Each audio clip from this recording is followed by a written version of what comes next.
Pemirsa, Pengadilan Negeri Jakarta Selatan kembali menggelar sidang lanjutan perkara kasus pembunuhan Brigadir Joshua. Dan dalam sidang kali ini hadir para terdakwa Richard Eliezer, Ricky Rizal, dan Kuat Ma'ruf yang akan bersaksi satu sama lain. Sidang akan digelar pada pukul 10 pagi, di mana ketiga terdakwa akan bergantian menjadi saksi satu sama lain. Pada sidang pertama hari ini akan digelar untuk terdakwa Eliezer dengan saksi Kuat Ma'ruf dan Ricky Rizal. Keterangan dari ketiga terdakwa pun akan diuji dalam persidangan kali ini. Adapun sidang kembali akan digelar di ruang sidang utama Pengadilan Negeri Jakarta Selatan.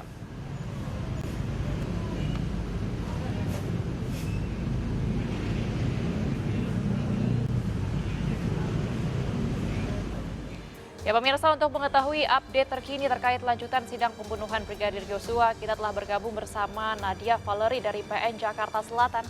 Baik, Halo Nadia. Apakah sidang sudah dimulai dan apa saja agenda pada hari ini? Ya, selamat pagi Baby Aldi dan juga pemirsa. Persidangan lanjutan untuk perkara pembunuhan berencana Brigadir Joshua hari ini rencananya akan kembali digelar pada pukul 10 pagi waktu Indonesia Barat, di mana agenda persidangan hari ini adalah pemeriksaan silang ataupun pemeriksaan dengan teknik cross examination antar terdakwa, yakni untuk terdakwa Ricky Rizal, Richard Eliezer, dan juga Kuat Ma'ruf. Artinya masing-masing terdakwa ini akan memberikan keterangan untuk satu sama lainnya secara bergantian, di mana nantinya persidangan akan digelar pertama kalinya untuk terdakwa Richard Eliezer dengan saksi Ricky Rizal dan juga Kuat Ma'ruf. Kemudian yang kedua, persidangan dilanjutkan untuk terdakwa Ricky Rizal dengan saksi Richard Eliezer dan juga Kuat Ma'ruf. Dan yang terakhir, persidangan untuk terdakwa Kuat Ma'ruf dengan saksi Ricky Rizal dan juga Richard Eliezer. Tadi kami sempat berbincang dengan pihak penasehat hukum dari terdakwa Richard Eliezer, Roni Talapesi, yang membeberkan bahwa hari ini pihaknya akan menggali keterangan dari para saksi, terutama terkait dengan peristiwa di Magelang yang disebut-sebut oleh pihak terdakwa Ferdy Sambo dan juga Putri Chandrawati, ada pelecehan seksual yang menjadi motif perencanaan pembunuhan terhadap Nofriansyah Yosua Huta Barat.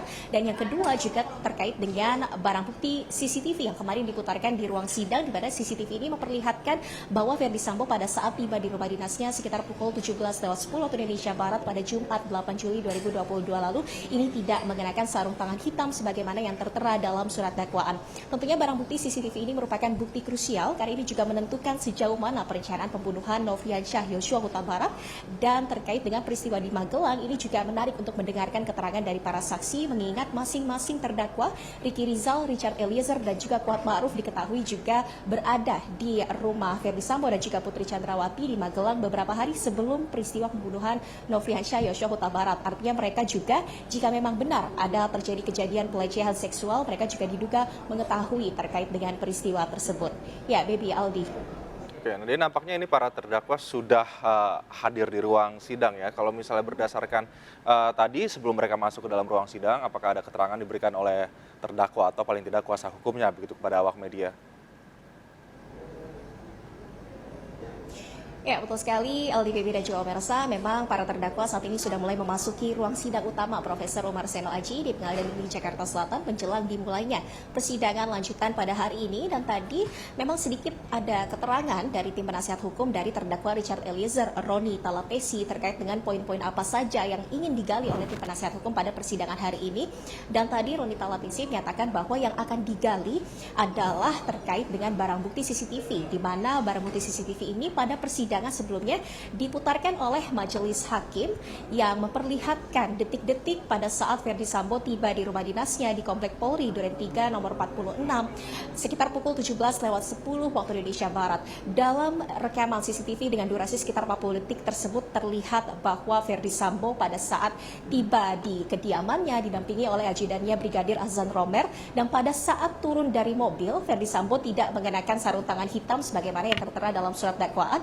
Namun ada momen di mana Brigadir Azan Romer dengan sigap menghampiri Ferdy Sambo, di mana diduga ini menjadi detik-detik pada saat senjata api yang dibawa oleh Ferdy Sambo ini terjatuh, dan ini juga sebelumnya menjadi poin yang tertera dalam surat dakwaan oleh Jaksa Penuntut Umum. Sehingga ini juga merupakan salah satu poin penting yang akan digali oleh tim penasehat hukum dan juga Jaksa Penuntut Umum pada persidangan hari ini. Aldi, Baby. Baik, terima kasih Nadia Valery atas laporan Anda. Kita akan menanti jalannya sidang dan selamat bertugas kembali.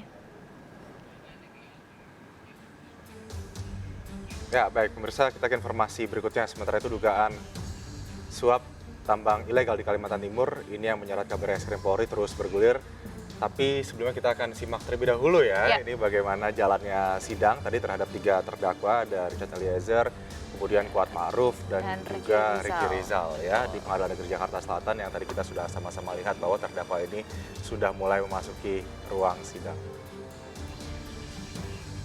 Baik, yang Anda lihat di layar kaca ini merupakan ruang sidang utama di Pengadilan Jakarta Selatan. Dan saat ini kita bisa melihat terdakwa pertama yaitu Richard Eliezer yang saat ini juga sedang melakukan sumpah sebelum nantinya akan diperiksa kedua saksi terhadap terdakwa Richard Eliezer, yaitu 2 saksi terhadap terdakwa pertama ini ada Kuat Ma'ruf dan juga Ricky Rizal. Ya, tadi berdasarkan keterangan dari Nadia Valerie, memang agenda persidangan kali ini adalah mendengarkan keterangan saksi yang sudah menjadi statusnya terdakwa juga ya, tadi Richard Eliezer, Kuat Ma'ruf dan juga Ricky Rizal. Jadi ketiga orang ini masing-masing akan bersaksi untuk terdakwa lainnya, begitu. Jadi terkait dengan pembunuhan berencana dan juga perusakan kamera CCTV, begitu. Ini berdasarkan keterangan Nadia Valerie tadi juga disebutkan bahwa yang akan didalami adalah keterlibatan para terdakwa ini di lokasi Magelang dan juga perusakan kamera CCTV terhadap pembunuhan berencana Brigadir Yosua Nofriansyah Yosua Huta Barat. Iya.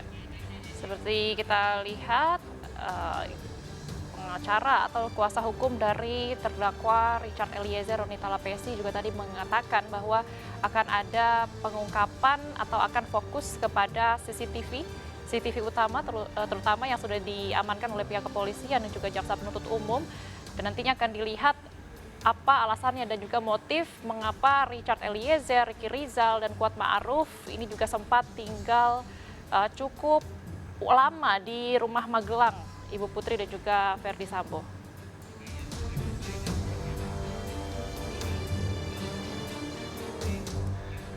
Pemirsa, sementara itu dugaan suap tambang ilegal di Kalimantan Timur yang menyeret Kabarreskrim Polri terus bergulir. Mantan Kadif Propam Polri Verdi Sambo menyebut praktik tambang ilegal ini melibatkan perwira tinggi Polri, namun dibantah Komjen Agus Andrianto.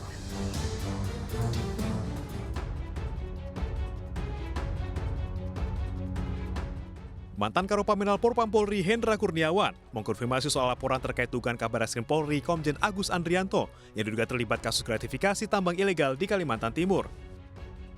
Menurut Hendra, pemeriksaan terhadap kasus tersebut dilakukan oleh dirinya. Namun, ia menolak menanggapi lebih jauh soal pemeriksaan tersebut. Kemarin Pak FS sudah konfirmasi. Mana? Yang HP dokumen betul itu. Itu benar. Langsung Pak. Itu yang pejabat yang berwenang aja. Kan ada data yang aktif. Jadi surat penyelidikannya benar ya Pak ya? Ya betul. Berarti Pak itu menyeret Kabarreskrim Pak ya, betul ya? Ya kan sesuai potensi. Ya. Oke, terima kasih Pak. Sementara, mantan Kadif Propam Polri Verdi Sambo menyebut praktik tambang ilegal itu melibatkan perwira tinggi.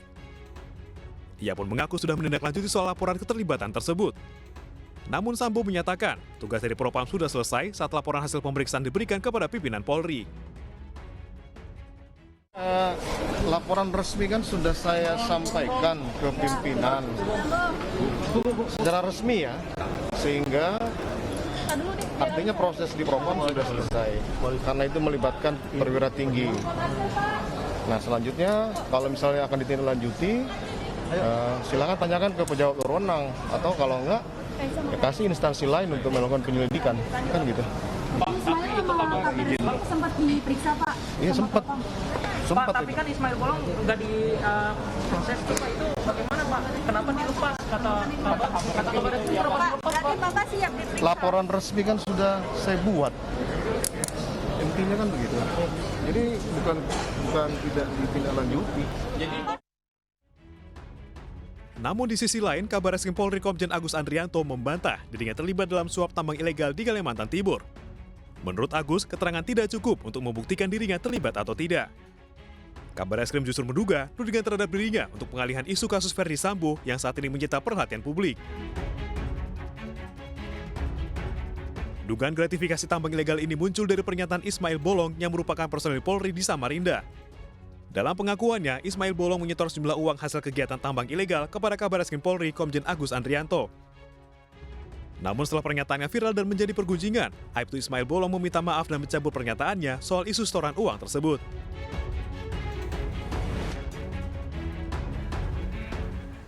Kita beralih ke informasi lain pemirsa, seorang ibu muda warga Muara Enim, Sumatera Selatan menganiaya bayinya yang baru berusia 10 hari hingga meninggal dunia.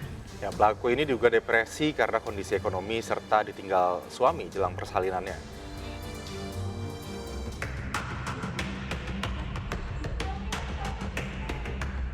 Duka menyelimuti keluarga Edi Gusnadi, warga desa Dalam, Muara Enim, Sumatera Selatan. Pasalnya, bayi berusia 10 hari yang baru diadopsinya meninggal dunia di tangan ibu kandungnya. Peristiwa tragis itu terjadi pada Jumat 25 November lalu saat ibu kandung sang bayi RI, 22 tahun, menjenguk anaknya. Istri dan anak Edi tidak curiga jika kedatangan RI saat itu justru untuk melukai bayinya. Bayi berusia 10 hari itu meninggal dunia dengan luka akibat senjata tajam di bagian leher. Menurut Yeti, anak tertua Edi, sebelum melahirkan bayinya, RI sempat bercerita tidak memiliki biaya persalinan dan telah bercerai dengan suaminya. RI pun meminta keluarga Edi untuk mengadopsi dan merawat anaknya. Selama menjelang persalinan, RI diduga mengalami depresi dengan kondisi dirinya. Pisau itu dapat dari mana pisau? Pisau dia bawa dewek katanya, pelaku malamnya. Kami soalnya dekat pisau itu. Belum sempat nginep tapi dia tuh pagi datang sore kejadiannya tuh kan? Pagi datang, jam 10 datang, kejadiannya jam 5 sore. Sore ya. Pak Kusandi lagi di mana tuh? Di bengkel, kan memang buka bengkel kan? Dia begawe, karena kami tidak kata curiga apa-apa kan sama betina itu memang.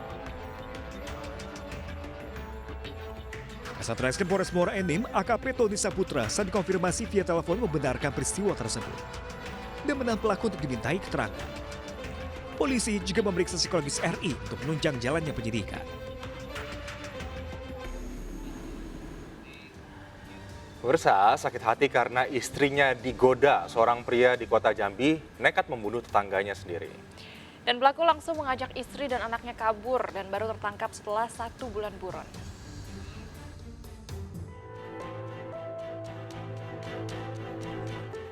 Farendi Lasandi, warga Alam Barajo, Kota Jambi, diringkus tim Macan Satreskrim Polresta Jambi setelah hampir 1 bulan buron usai membunuh Devi Mustikalana, tetangganya.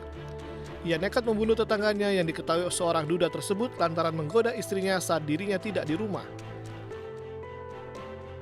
Pelaku yang tersulut emosi terlibat duel dengan korban di depan rumahnya. Korban tewas akibat luka parah di kepala.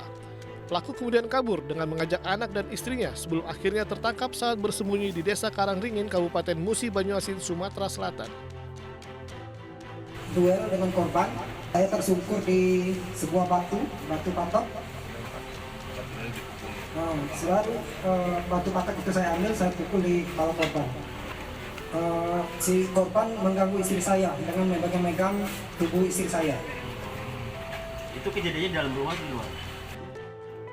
Sementara itu, polisi menyita barang bukti diantaranya berupa pakaian, sendal milik korban, dan sebilah senjata tajam dan balok kayu yang digunakan pelaku untuk membunuh korban. Untuk motifnya sendiri dari hasil pemeriksaan penyidikan cemburu. Karena untuk istri pelaku ini sering diganggu oleh korban. Pelaku dan korban ini merupakan tetangga. Memang beberapa hari sebelum kejadian itu si korban sering mendekati istri daripada pelaku. Pelaku kini mendekam di sel tahanan Polresta Jambi. Ia dijerat pasal pembunuhan dengan ancaman hukuman 15 tahun penjara. Sebelumnya, Devi Mustikalana, warga Alam Barajo, Kota Jambi, ditemukan tewas mengenaskan di depan rumahnya. Pria 42 tahun itu diketahui berduel dengan tetangga rumahnya, Farendi Lasandi, yang langsung kabur usai kejadian. Duel maut itu pun membuat gempar warga di lokasi kejadian.